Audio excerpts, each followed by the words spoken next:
सबसे अधिक महत्वपूर्ण क्या है? जीवन या जो जीवन में पाया, यात्रा या यात्रा पूर्ण करने के बाद पाया गया लक्ष्य, कर्म या उसके फल? बहुत ही महत्वपूर्ण परंतु विकट प्रश्न है ना? परंतु तनिक धीरज से सोचेंगे तो इसका उत्तर अधिक कठिन नहीं है। यदि जीवन यात्रा है तो उसका लक्ष्य क्या होना चाहिए? स्वयं सोचिए। मान, संतान, धन? नहीं ना। अंतिम लक्ष्य है परम आनंद, और ये अचानक से नहीं मिलता। इसे पाने का केवल एक ही उपाय, और वही आपका कर्म, वही आपकी यात्रा भी, और वही आपका प्रारब्ध भी है। और आपको कौन बताता है कि आपके लिए सही क्या है? वो है आपका मन, जो मस्तिष्क की भांति हानि और लाभ नहीं सोचता, जो आपको ये बताता है कि शुभ किसमें, संसार का कल्याण किसमें, आनंद किसमें। यदि आपका मन संयमित है तो वो आपका सबसे महत्वपूर्ण मार्गदर्शक है, जो आपकी यात्रा, आपका लक्ष्य, आपके कर्म और उसके फलों को सबको शुभ बना सकता है। धर्म की बात करते हैं तो एक पति धर्म भी होता है, एक पुत्र धर्म भी होता है। यदि कर्तव्य की बात करते हैं ना, तो अपने परिवार और पुत्र के लिए भी मनुष्य का कर्तव्य होता है। और यदि समाज की बात करते हैं तो ये मत भूलिए कि समाज परिवारों से मिलकर बनता है। आप जिसे परमार्थ कह रहे हैं वो आपका परम स्वार्थ है, और कदाचित मेरा स्वार्थ मेरा परमार्थ। आप अपना धर्म निभाइए और मैं अपने संबंध निभाता हूं।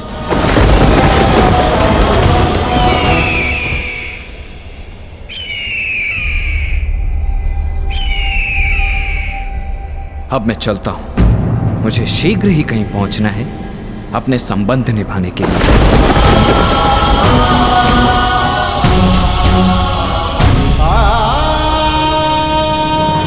नहीं मामाश्री, मैं कह चुका हूं, लक्ष्मणा विराटनगर नहीं जाएगी, बस। अपनी शत्रुता के कारण अपनी बच्ची का मन तोड़ना कहाँ का न्याय है दुर्योधन? हमारी बच्ची लक्ष्मणा को हमारे साथ ले जाना उचित होगा दुर्योधन। अरे कदाचित आप भूल रहे हैं मामाश्री कि विराटनगर हमारा मित्र नहीं, शत्रु राज्य है। कोई अनहोनी हो गई तो, युद्ध छिड़ गया तो? मैं कुछ नहीं भूला हूं दुर्योधन, परंतु समझो बात को, ये निमंत्रण युद्ध का नहीं, विवाह समारोह का निमंत्रण है। उस अभिमन्यु का विवाह समारोह है। और दुर्योधन, हमारी नई पीढ़ी का पहला विवाह है, उसमें हमारी बच्ची को ले जाना अनुचित नहीं है। अरे मामाश्री, क्षमा कीजिए मुझे, परंतु ये मुझे स्वीकार नहीं है। मैं अपनी पुत्री को संकट में नहीं डालूंगा, बस। दुर्योधन, देखो, ये मत भूलो कि ये आमंत्रण पांडवों की ओर से आया है, अर्थात पांडव शांति बनाए रखने के लिए कुछ भी कर सकते हैं, कुछ भी, जिससे किसी पर भी कोई भी संकट आए। मामाश्री बस, अब मुझे और कुछ नहीं सुनना है। ठीक है, जैसा तुम उचित समझो। रुकिए मामाश्री, क्या चल रहा है आपके मस्तिष्क में?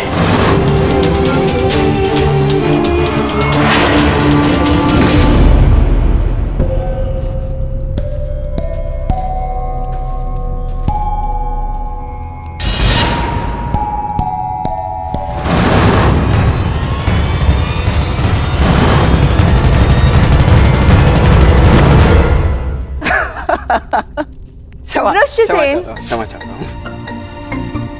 नहीं, मैं क्षमा चाहती हूँ तुम्हें इस प्रकार यहाँ बुलाने के लिए। परंतु बात ही कुछ ऐसी थी। मैं एक विवाह में जा रही हूँ और मैं चाहती हूँ कि सांब भी वहां उपस्थित हो और उसे केवल तुम ही वहां ला सकते हो। तो तुम्हारी बात अवश्य मानेंगे। अच्छा, तुम्हारे कहने का तात्पर्य है कि वो तुमसे अधिक मेरी बात मानेगा। वृषसेन, ये परिहास का समय नहीं है, मेरी जान पर लगी है। अब मैं स्वयं जाके तो उन्हें वहां से आने को नहीं बोल सकती ना, क्योंकि मैं जानती हूँ कि वो नहीं आएंगे। परंतु इस बार उनका वहां आना अति आवश्यक है और तुम मेरे मित्र होके ऐसे उपहास कर रहे हो। अरे अरे, ठीक है, यदि इतना ही आवश्यक है तो मैं स्वयं जाकर कुमार सांब को लेकर उपस्थित हो जाऊंगा। कहाँ है विवाह? विराट नगर में। वहां तो कुमार अभिमन्यु के विवाह का आयोजन चल रहा है ना, अर्थात तुम उस विवाह में। प्रश्न ये नहीं है कि लक्ष्मणा विराटनगर जाए या ना जाए, प्रश्न ये है कि आप उसे वहां ले जाने का हट क्यों कर रहे हैं? क्यों मामाश्री? ऐसा कुछ नहीं है दुर्योधन।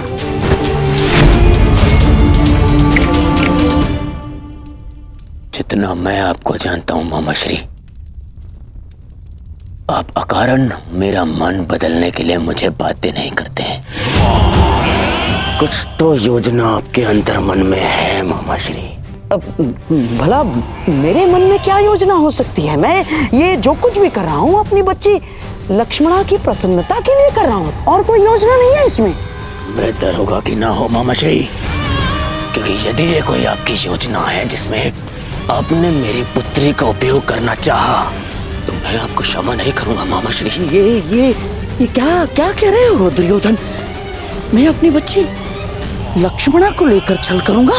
आपके लिए कुछ भी असंभव नहीं है मामाश्री, परंतु सावधान करता हूं, क्योंकि यदि मेरी पुत्री पर जरा सी भी आँच आई तो आप मेरी प्रतिक्रिया सहन नहीं कर पाएंगे, समझे? दुर्योधन, ये क्या हो गया है तुम्हें? तो बताइए, आप लक्ष्मणा को विराटनगर ले जाने में दबाव क्यों बना रहे? मामाश्री, आपका ये मौन मेरे मन के संदेह की अग्नि को और भड़का रहा है। बोलिए, अन्यथा मैं अपना संयम तोड़ बैठूंगा। बोलिए।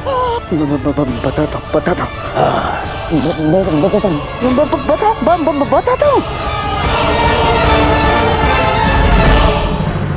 भूल जाओ लक्ष्मणा, ये संभव नहीं। तुम अपना ये संदेश किसी और के हाथों पहुंचा दो, मैं ये नहीं कर सकता। परंतु क्यों? लक्ष्मणा, वहां कौरव और पांडव सभी उपस्थित होंगे और मैं नहीं चाहता कि तुम्हारा सामना तुम्हारे पिता से हो, यही ना? वृषसेन, मैं जानती हूँ कि तुम और सांब अपने पिता के समक्ष नहीं जाना चाहते, परंतु ये मेरे और सांब के जीवन का प्रश्न है। मित्र हो ना, सहायता नहीं करोगे? वृषसेन, मैं तुमसे विनती करती हूँ, केवल एक बार उनसे बात तो करके देखो। वहां कुछ ऐसा होने वाला है जो हमारे जीवन को एक नई दिशा देगा। ठीक है, मैं उससे बात करने का प्रयास करूंगा, परंतु वो मानेगा या नहीं ये मैं नहीं कह सकता। तुम प्रयास तो करके देखो, सब ठीक होगा। मुझे अपने मित्र पे पूरा भरोसा है। लक्ष्मणा के विषय में क्या कहना है आपको? लक्ष्मणा के विषय में नहीं,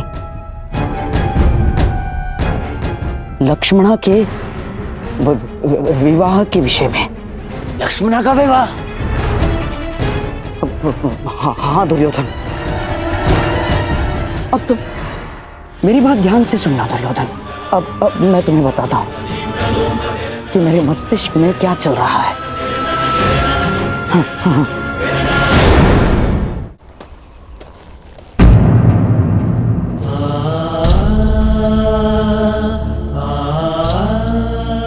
मुझे नहीं पता था कि आप अभी यही हैं। मैं जानता हूं तुम मुझसे रुष्ट हो पुत्र,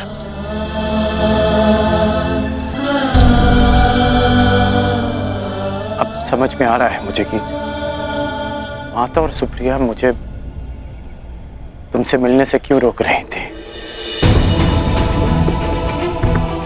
माता और दादी माँ को सदा यही लगता था कि हम एक दूसरे से ना मिलें, परंतु सत्य तो ये है कि मैंने सदैव इस भेंट की प्रतीक्षा की कि मैं आपको बता सकूं जो परिवर्तन आप लाना चाहते हैं वो बस केवल एक स्वप्न है जो कभी पूरा नहीं हो सकता। इतने वर्षों में भी आप कुछ नहीं कर पाए। साधारण असहाय मनुष्यों पर आज भी अत्याचार होते हैं, उन पर अन्याय होता है और इस अन्याय को रोकने का एक ही उपाय है, अत्याचार और अत्याचारियों को जड़ से उखाड़कर फेंक दिया जाए। ये हल नहीं है पुत्र, ये हल नहीं है। अपनी अपनी सोच है। आप परिवर्तन में विश्वास रखते हैं और मैं परिणाम। आप कर्म पर विश्वास करते हैं और मैं फल पर। मैं वृक्ष से मिले फल पर विश्वास करता हूं।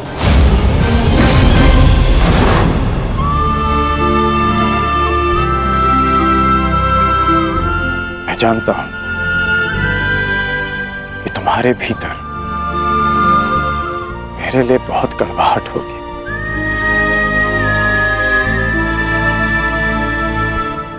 परंतु मुझे विश्वास है कि एक दिन तुम मेरा बलिदान अवश्य समझोगे। मैं उस समय की प्रतीक्षा करूंगा। वो समय आएगा पुत्र, वो समय आएगा।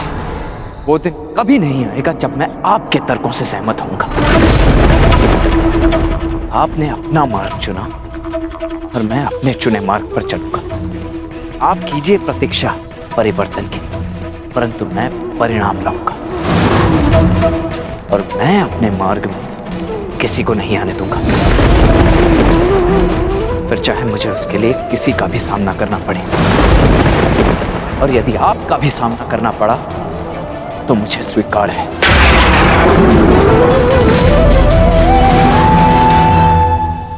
आपने अपना तर्क सामने रख दिया और मैंने अपना पक्ष आपको समझा दिया।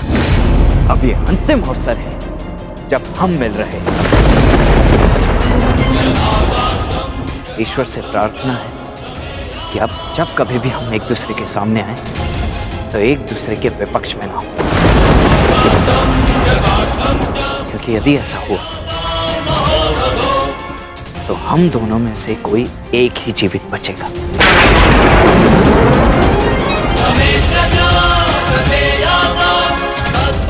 और दोनों ही पक्षों में हानि माता की ही होगी, रोना उन्हें ही पड़ेगा। इसलिए प्रार्थना है कि आगे से मेरे मार्ग में ना आए।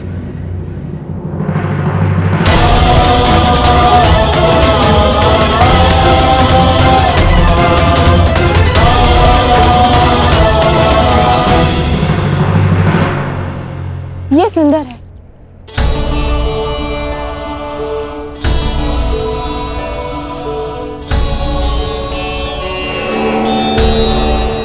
अति सुंदर पुत्री, वस्त्र चयन में बहुत ही प्रवीण हो गए हो लक्ष्मणा। एकांत। नहीं नहीं मामाश्री, प्रवीण तो आप हैं मनाने में। हैं? मुझे तो विश्वास ही नहीं हो रहा कि ये चमत्कार कैसे हुआ।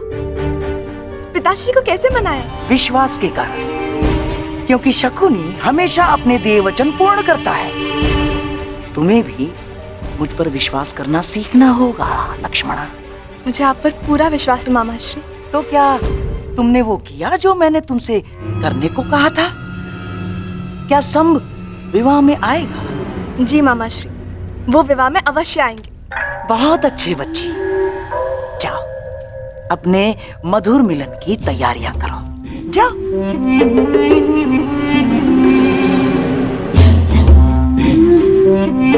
और मैं कृष्ण की पहली बार पराजय की कड़वी मुद्रा देखने की तैयारी करता हूं। मैं नहीं जानता कि तुम भविष्य देख पा रहे हो या नहीं, परंतु मैं तुम्हें हारता हुआ अवश्य देख पा रहा हूं, अवश्य। नहीं जीतोगे तुम, नहीं जीतोगे तुम, चलिए। समझ नहीं आता ऐसा क्या है इस मोरपंख में कि सब इसे देखते ही अपना शीश झुका देते हैं। क्यों इसे देखते ही सबके मन में भक्ति उमड़ पड़ती है। जाने दो मित्र, जिसके मन में जो भावना है उसे रहने ही दो।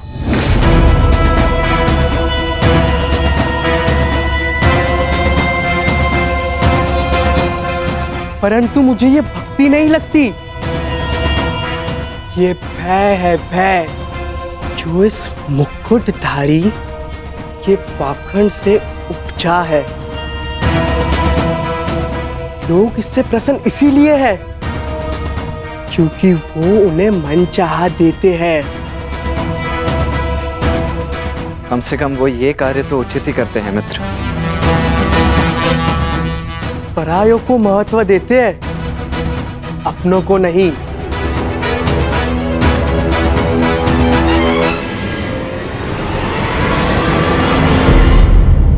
परंतु हम अपनों की बात करें मित्र। तो क्या निर्णय लिया तुमने? विराटनगर आ रहे हो ना? तुमने सुना नहीं, मैं वहां नहीं जाऊंगा जहां मेरे पिता महान श्री कृष्ण वासुदेव हो। मुझे समझाने में तुम अपना समय व्यर्थ कर रहे हो मित्र। मैं तो स्वयं तुम्हें वहां जाने से रोकने आया हूं मित्र, क्योंकि वहां जाना समय को व्यर्थ करना ही है, अनावश्यक है। वो अभिमन्यु तुम्हें एक आंख नहीं भाती तो तुम उसके विवाह में जाओगे क्यों? हाँ, वो माना कि लक्ष्मणा वहां आ रही है, परंतु इससे क्या अंतर पड़ता है?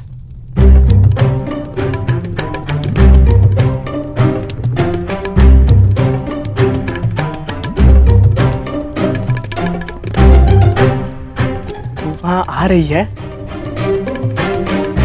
और वो चाहती है कि मैं भी वहां आऊं, है ना? और तुम मुझे वहां जाने से रोक रहे हो। मैं तो केवल अपने मुख पर आई मुस्कुराहट को रोक रहा हूं मित्र।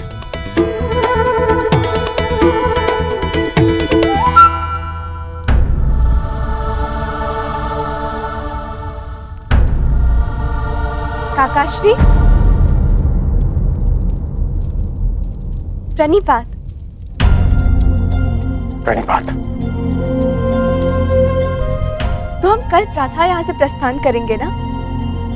परंतु अभी सूर्योदय होने में तो समय शेष है। फिर इस समय आप यहाँ? मैं जांच रहा था कि सुरक्षा प्रबंध पर्याप्त है या नहीं, क्योंकि हस्तिनापुर की राजकुमारी पहली बार जो हमारे साथ जा रही है। काकाश्री, आप अंगराज हैं, अंगरक्षक नहीं। आपको ये सब करने की आवश्यकता नहीं।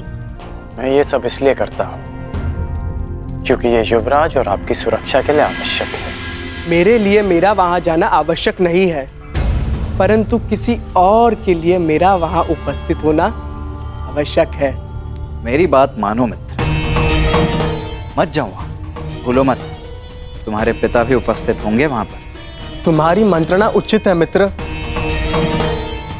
परंतु वहां लक्ष्मणा भी होगी और उसकी इच्छा है कि मैं भी वहां पहुंचूं। इस बार भी उनकी इच्छा नहीं थी कि मैं उनके साथ विराटनगर चलूं, क्योंकि उन्हें आपकी चिंता है। हर पिता के लिए अपनी पुत्री की रक्षा सबसे बड़ी प्राथमिकता होती है। देखो पुत्री, उनके वहां बहुत शत्रु हैं, इसलिए आपको वहां ले जाना सुरक्षित नहीं है। परंतु हम विवाह में जा रहे ना काकाश्री, युद्ध करने तो नहीं। शत्रु शत्रु होता है, कब युद्ध छेड़ दे कोई नहीं जानता। और एक पिता का सबसे बड़ा कर्तव्य अपनी संतान की सुरक्षा होती है। मुझे कोई अंतर नहीं पड़ता कि मेरे पिता मेरे विषय में क्या सोच रहे हैं। तुम्हारा आग्रह डालने के लिए क्षमा चाहता हूँ मित्र, परंतु मैं विराटनगर जाऊंगा लक्ष्मणा से मिलने के लिए, चाहे वहां कुछ भी हो। निश्चिंत होकर जाओ मित्र। यदि वहां कुछ होगा भी तो तुम्हारी रक्षा के लिए मैं वहां उपस्थित रहूंगा। चाहे जो हो राजकुमारी, स्मरण रखिएगा कि मैं आपकी रक्षा के लिए सदैव वहां उपस्थित रहूंगा।